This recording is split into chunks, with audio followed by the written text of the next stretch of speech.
In my time here on YouTube as an artist, I have learned that the hardest weeks to film are actually the weeks where I am the most productive artistically. Like right now, where I am designing my first test run collection of coloring pages. Why? Because most of the footage ends up looking like this.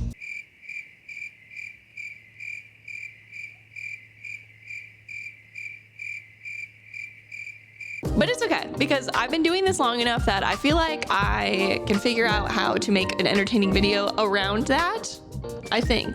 I mean, I'm trying. Hi everyone, if you're new here, my name is Autumn. I am a 29-year-old digital artist, and yes, I am designing coloring pages. I've never done it before, and I think that for a first product, something digital is just really easy. Plus, coloring is my strongest skill, and I like that this ties into that. And also, I think just personally that it is the most fun part of art anyway. This week, I'm going to show you a couple of pages that I've already finished, along with some time-lapse footage of the inking process and some test color sheets that I made. We're also going to touch on some of my thoughts about the timeline of this project, along with a couple of things that I realized I need to think about before this project goes live. Some of these things I feel like I should have caught before I started working on this, but that's fine. This is a learning process, and I would prefer to figure it out now and realize now than after I've posted the first collection. I'm sure there will be things that I figure out after I post the collection where I'm like, oh my God, I wish I had done this differently, or I wish I had realized that I need to do this too. That's just part of the whole thing.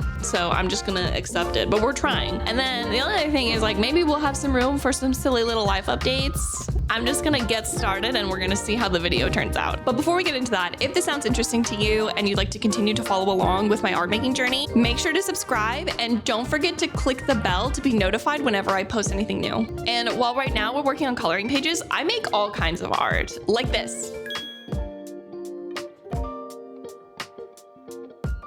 I'm building something here. I don't know yet. Don't judge me. We're figuring it out as we go. And I'm trying to be as open as I can about what it's like and my thought process as I work through everything and build whatever this will be. I'm trying my best to make all of this as not boring as possible. So if you decide to stick around, I really appreciate it. And I hope that you enjoy the vlogs that I make as much as I enjoy making them for you. Also, if you need more convincing, hold on. This is my dog, Junie, and I love her very much, and Junie would really appreciate it if you subscribe to her mom's channel where she spends a lot of time agonizing about lines.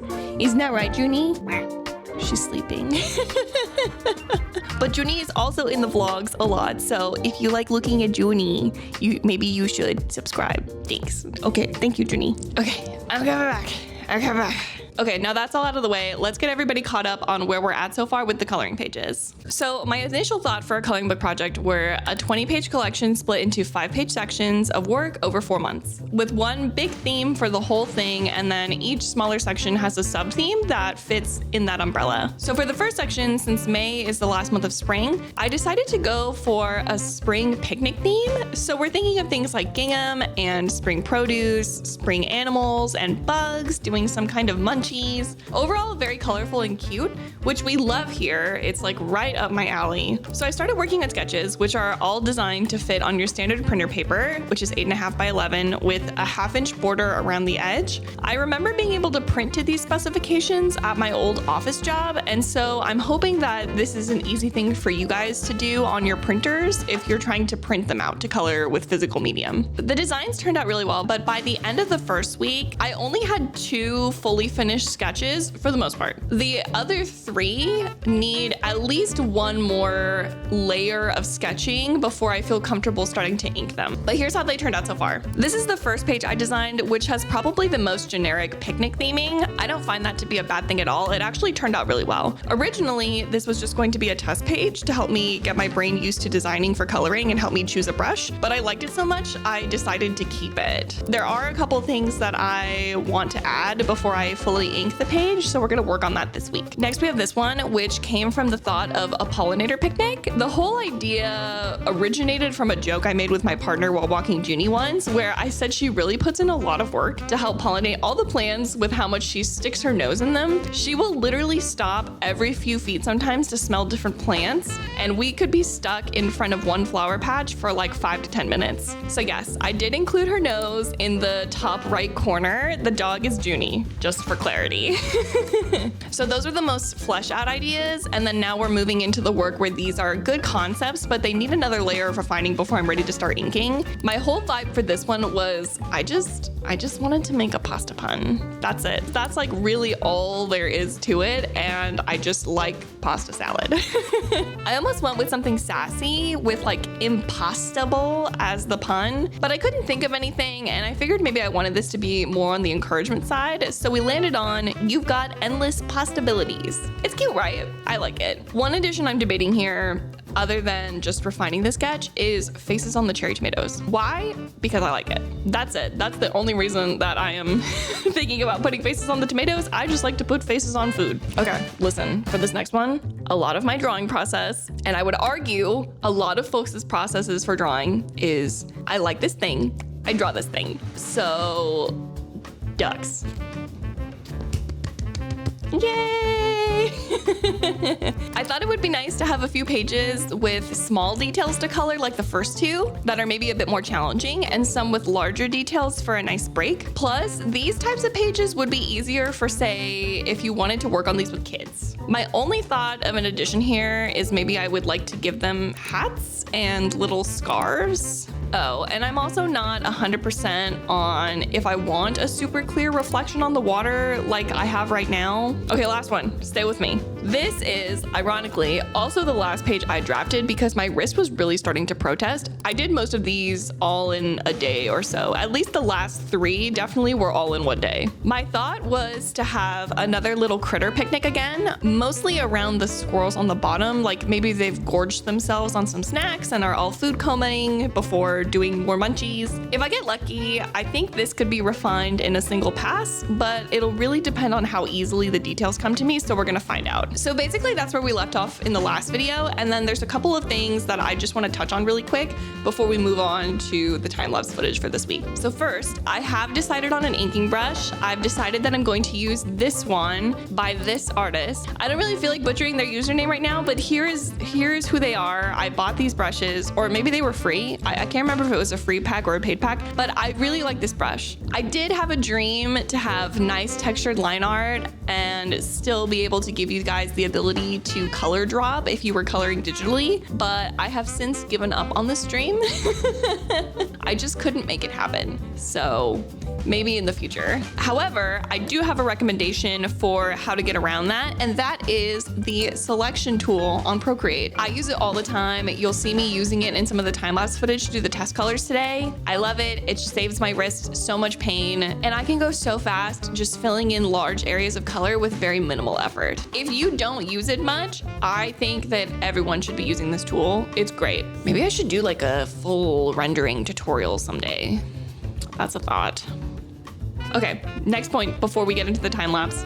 I'm really trying hard to balance finding the right timeline and getting these done with making sure that I am taking care of my hands. So I have carpal tunnel in both of my wrists, and I also have neuropathy in my elbows that affects my hands when it's aggravated. If you're not familiar with carpal tunnel, it is a nerve compression condition that is pretty common for people who use their hands a lot. So like artists, gamers. Some people eventually need surgery to find relief. I'm trying really hard to manage it so that that isn't something that I need in the future. Plus, I have heard that even if you get the surgery to relieve the compression, the condition can still worsen over time and you may need to get surgery again. So if I could just avoid it entirely, that's what I'm trying to do. I've had carpal tunnel since I was in college, so about 7 to 8 years. And then I developed the neuropathy when I was working at Starbucks, which is about 3 to 4 years ago. So it's been a while, and I do have methods to try and take care of my hands over time. Like I have a night brace that I sleep in. I do like stretches and stuff, and I just try really hard to take good breaks. I can actually work pretty regular hours regardless of these conditions. It just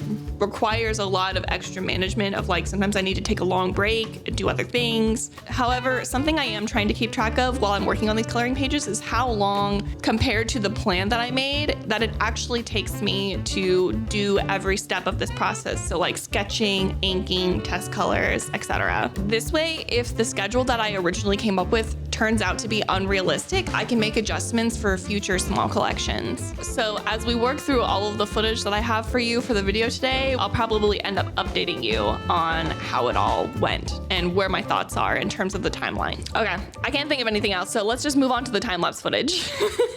So I figured the best way to tackle the inking phase was to do the most complicated ones first, because my wrists will be doing the best and can handle more vigorous designs in the beginning. Conveniently, the most complicated designs were also the most ready for inking, so it was a win-win all around. Like, I set myself up well. I'd worked on the pollinator picnic last, so I figured I'd just jump into this one first since it's the freshest. Inking isn't necessarily my favorite part of the process, especially because it aggravates my hands the easiest, but I do really enjoy the little details I end up coming up with as I work through it. It's always a surprise when I think of something and then it works well when I execute. I decided to set the brush to about 3% size and then add an outline to all the large shapes at 5% for clarity. I think it also adds a nice look to the whole piece when it's mainly inks, but that's just a personal preference. I used to do this all the time when I worked mostly in inks and colored pencils a long time ago, but apparently this is something I continue to like more than a decade later. It turned out really well here, so I'm going to adopt it for the rest of the pages too. I was a bit worried about how long this would take. Initially, my hope was that I would ink 1 page a day, even for the designs that needed another sketch layer, but that turned out to be more wishful thinking than I realized because my wrists just wouldn't have been able to handle that. In the end, this design took about 2 days to work through, which is honestly pretty good, all things considered. Inking is very precision based, so sometimes you're drawing one line over and over and over again to get it to sit just right. I know that sounds super aggravating in concept, and it definitely can be, but at least for me, when I'm in the middle of that process, I'm so zoned in that I don't even think about how many times I've drawn the same thing. It's all just a mindless flow, with my brain only really considering the right placement and then any additional details I want to add that weren't part of the original sketch. So it's not too bad. If you're learning how to draw, my best piece of advice here for inking would be to try to utilize your arm's full range of motion when lining, rather than focusing all the motion in your fingers and wrists. This is easiest if you've got a lot of room for your arm, which is why I have the Sketchboard Pro for my iPad. However, it is a bit pricey, so if you can find an alternative somewhere else, I highly recommend that you have something to expand the space for your arm to rest while you're working. There are times where you may really need those minute adjustments from your wrist and fingers, but the more you can minimize doing that, the less pain you'll cause for yourself later. Also, your lines will be more confident. Do I have a professional explanation for that on hand? No. It just works. I'm sure I had an explanation for it given to me in school, I just don't remember at all. It's just good vibes, and you just gotta trust the good vibes. Also, don't hold your drawing tools too close to the bottom. It'll make your grip tighter, and then your fingers are going to be doing most of the work to make shapes, and it hurts. I try to balance the grip on my Apple Pen like this. Small adjustments like this are really good for long-term hand health. Anyway, okay, let me get off my soapbox here and talk about the test colors. Initially, this was just, let me make sure this looks okay when colored in. I was mainly worried about how the sky shape would look when it was filled in, but I figured it wouldn't hurt to see the whole thing with some flats down. The shortest explanation I can give for how I do this is I use the freehand selection tool in Procreate set to add and color fill. Then I outline the shape I want to color. Color fill automatically fills the shape with whatever color I currently have selected when I close the outline. And then if there are parts within the shape that you don't want to fill, you can select subtract when you're finished with the outline, and then select the areas to remove the color from while in the same menu.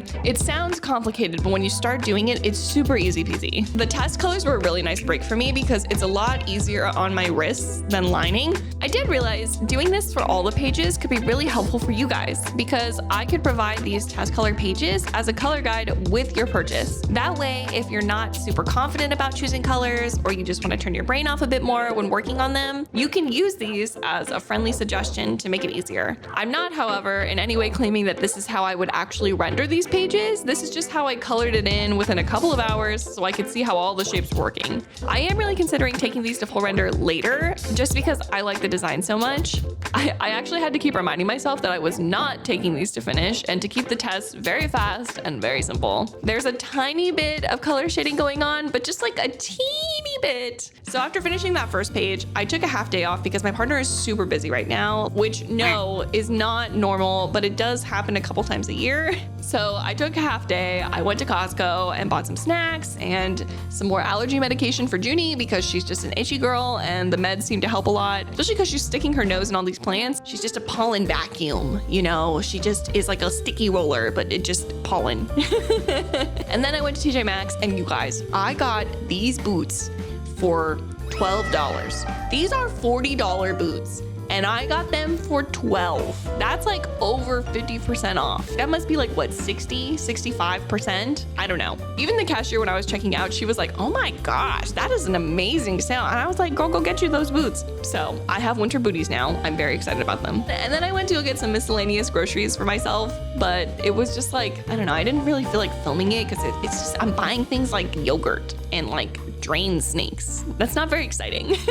I've just realized that during times when my partner is so busy, it's really important for me to do these things for myself, to just like get out of the house. Just because I can get so caught up in doing the extra chores that I have on my plate, which we would normally be sharing between us, and taking care of Junie and all that, and working and everything, that I just forget to do things for myself. So it's good to get out and just get a little bit of breathing room. Anyway, moving on. Next, time lapse. The only thing I needed to do before inking here was to figure out the space between the flowers and the carafe, because it was really bothering me that it just felt unbalanced and underutilized. I ended up adding a cute little bunny that wants to munch on the flowers, and then a squirrel to bother the bee on the sun hat, because that was just, I just thought that was funny. I also added these ants, and I think it's cute. I think it just adds a little more interest and sort of the illusion of a bit more movement in the piece, even though nothing is moving. The vibe was definitely improved, and I feel like adding all of this stuff also helped make this page match the other pages a lot better. Working on this in the earlier pollinator design really showed me how much of a good idea it was to have simpler designs for the other pages, because my wrists for these two needed a lot of breaks. Getting this one done through the test colors took about 2.5 days, which isn't terrible, but I can definitely see how this would be a more challenging page to color, and I think having a balance between more difficult and easier to color pages will be great for the first set. It's something I'm definitely going to keep in mind going forward as I make more of these. I also started encountering a couple of hiccups around this point in the week, which weren't the most encouraging, but we're just gonna have to figure it out. Like I mentioned before, that I'm trying to get back on Instagram and try threads to give myself more opportunities to reach others about my art and any products I design, but I wanted to make sure I was doing my best to protect my art from AI scraping or theft, so I was fiddling around with glaze and nightshade. Well, nightshade doesn't work right now, which is a huge bummer, but glaze does. So I figured I can process my art through that program for now on higher settings, and hopefully that will offer some protection for anything I post. What it does is it makes some mostly imperceptible changes to any image that you put through it, which should hopefully make replication harder if it's uploaded to an AI. Maybe it doesn't work, but the idea of it is comforting, so I figured why not? And I can't even tell what it does. I also realized I should probably be watermarking some things, like the coloring pages when I share them outside of their product listings. Will that stop theft 100%? I guess not, but it's a smart thing to do still. If I can come up with a good one, I can possibly use it for everything if it looks okay, like all of my art prints, even things that I'm not really selling, you know? These are just some thoughts that I had on protecting my work. The internet ecosystem is always evolving, and I'm admittedly not the most savvy to everything that could possibly happen with my art or what I can do about it, but I'm trying my best to learn as I go and make adjustments. Then I realized there's a fundamental flaw with my current idea about timing these coloring page projects. I said I would maybe finish 5 pages a month, and I laid out a tentative schedule for May to test out a first release. But you know what I realized?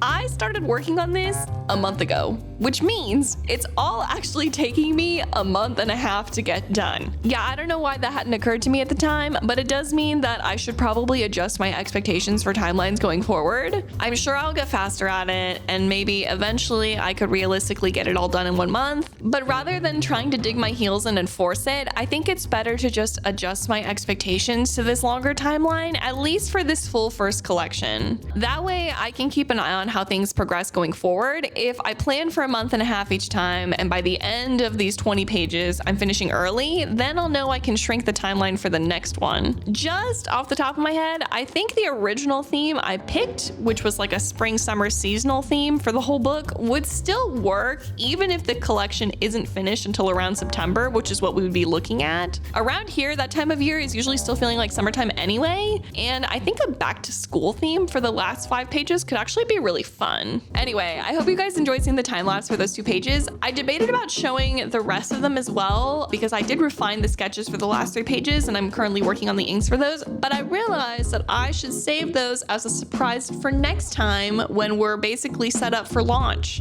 Plus, I've already shown you the rough sketches, so you have a general idea of how they look. Yeah, I just think I need to be strategic about how I share things. So you will get to see them next time, but I'm gonna hold on to them for now until the next video when we're gonna launch. Okay, that's like a really scary sentence to say out loud. But I'm really trying to have these done and ready to go by the end of this month. I think it's gonna happen. I'm like pretty confident that we're gonna get there and have some coloring pages done for May. Ooh. There's still a couple of big things that I need to figure out before these go up, like where they're gonna be hosted and what marketing materials I need for that, and then the pricing. I want to price them in a way that they are affordable, but also make sure that I am pricing them appropriately for the amount of work that I'm putting into them. So they're not gonna be crazy, but they may be more expensive than the okay, I'm not gonna claim that a lot of these are stolen coloring pages on Etsy, but these sort of questionably large and not quite cohesive collections of coloring pages on Etsy that are very cheap, I think my pages are just gonna be a little bit more than those. Yeah. I'm gonna try to nail things down and try to keep it as simple as possible so that I can do as much as I can to cross my T's and dot all my I's and have it all set. I need to sit down and make a checklist soon of everything I need to get done because I know I'm going to forget something and I'm gonna try my best not to. Stuff like, I need to write usage permissions and any kind of descriptions for the pages and what the titles are gonna be. It's just, yeah, it's a lot. There's a lot of stuff. If it sounds like there's a lot going on, there is. To be honest, I'm actually having a really hard time keeping straight everything that needs to get done for this. I'm sure I'll get better at it the more I do it, but for now, it's a lot. We're also just getting to a point in YouTube and work and everything where I need to spend a lot more time planning ahead, which just sucks. I hate doing that. Admittedly, it is definitely not my favorite thing, and it often to me feels like procrastinating working, which it can be, but I know it's not always. I actually was thinking about it recently, and I think I do need to pick a day to just kind of batch do all of my administrative work, and then also I probably should pick a time to batch film shorts because I feel like we have complicated feelings on the benefits of doing short and long form content on YouTube, but listen, this is just we throw it at the wall and we see if it sticks space, and I think it'll stick. So I'm gonna throw things at the wall and just do it. But I do feel like the admin and the short form filming, I feel like they would pair well together if I just picked a day to do both. I've heard advice that you should do all your admin at once, and I've also heard advice that you should do all your short form filming at once. So I mean, why not just put them together? It just sounds really helpful so it doesn't take up all of my time. I feel like I used to have so much extra time and was having a hard time trying to figure out how to fill it all, and now I have way too many things to do. It's such a weird problem to have, to slingshot from I don't know how to fill the time, and now I've got all these things going on and I'm like, oh my god, there's too many things. How did we get here? Anyway, that's gonna be all for me, but before we go, do you guys want to see all of my silly little me's from Tomodachi Life Living the Dream? Because I definitely want to show them to you. So we're just gonna take 2 minutes. This isn't really relevant to the video at all. I just want to share my me's because I feel like the art community and the cozy gaming community overlap really well. So this is where my interests overlap, okay? First, there's me. I think it looks really good, right? It looks like me. I also made my partner and our me's are dating, but I'm not going to show that because he deserves his privacy and we respect boundaries here, okay, kids? So you're not gonna see that. But then I made Junie, and I am just obsessed with how cute this me is. Every time she does something, I'm so obsessed. I think it tracks in line with how obsessed I am with my dog. Then, because I made Junie, I was like, oh, I can make other cute little dogs. And so I made Blue and Magenta from Blue's Clues, which just adorable. I wanted them to move in together and they just refused to move in together. Magenta is living with Junie right now, and I can't get Blue to want to move into. I don't know what to do. Also, Junie and these dogs and another character are children, so they're not dating anyone. Let's just have the children's cartoon characters be children and let's not have them date because that's weird, okay? Cool. Then we have Winnie the Pooh because my partner really loves Winnie the Pooh and he is also a child, so no dating. I mostly put him in because I thought it would be funny to have a character that talks really slow, so Winnie the Pooh. And then I added Monica and Ross from Friends. I'm like debating whether I should take them out of my island because I don't like them so much. Like I give Monica things and everything I give Monica, she hates it. I originally was gonna have the whole Friends gang in there and then I got tired after I made Monica and Ross and I'm like, I don't know, something about this is not vibing for me as much. Okay, this is where things start to get kind of unhinged because I started going really like AWOL with all of my characters. So we have Santa and Santa is married to Dolly Parton. And then I made an alien whose name is Alien, but spelled with 2 L's, and I'm making him friends with everyone, and then as he becomes friends with people, I'm having them call him Alan, as if they keep mishearing his name. He's like, my name is Alien, and they're like, oh, hi, Alan, how's it going? I keep putting him in like work uniform, so he's in like a traffic worker uniform right now. There's something about him where he's just like my favorite character on my island right now. Like he is baby. And then when I made Alien, I also made Petal, who is like a 145-year-old elf. And she's sort of the opposite personality from him. Like she's really bright and weird and like openly weird. I made Alien kind of normal. She just doesn't care what anyone thinks about her. And we love an unbothered queen. Okay, so she just does her own thing. And then literally 2 days ago from when I'm filming this, I made Fabio and Lord Farquaad. I'm really into making characters that are like the opposite of each other at the same time. I just love the idea of a jerk dude who thinks he's a hottie and then an actual hottie who like doesn't care. Like he just wants to play his guitar. I want them to be enemies, but I don't know how to make them do that. The game is so fun. It makes me laugh so much, but my partner absolutely hates the level up music and it plays so often that I feel like it's just embedded into his brain now. Like I feel like he's thinking about that music even when the game is not on. Yeah, that's what I'm doing outside of work, is just playing Tomodachi Life. Thanks for hanging out with me, you guys. I hope you enjoyed seeing a sneak peek at the first 2 finished pages and are looking forward to the full release next time. Oh my gosh, every time I say that, I feel like I get a little bit nauseous and I'm like, it's fine. Everything is gonna be good. It'll be great. It'll be a great time. We do it scared. That's what we do. Again, if you'd like to support me and see more of the shenanigans that I keep getting myself into here, make sure to subscribe to my channel. In the meantime, I have so much work to do now that I better get started on, or we are going to be in so much trouble in 2 weeks when we're back. So I'll see you guys next time. Bye. You know what? Don't even subscribe for me. If you're subscribing for anything, subscribe for Junie. Because look at this. How can you not be obsessed with this? Look at her. It's just Junie's world and we're all living in it. Oh my gosh. Hi. She's so sleepy. Ugh, I'm obsessed. Someone stop me.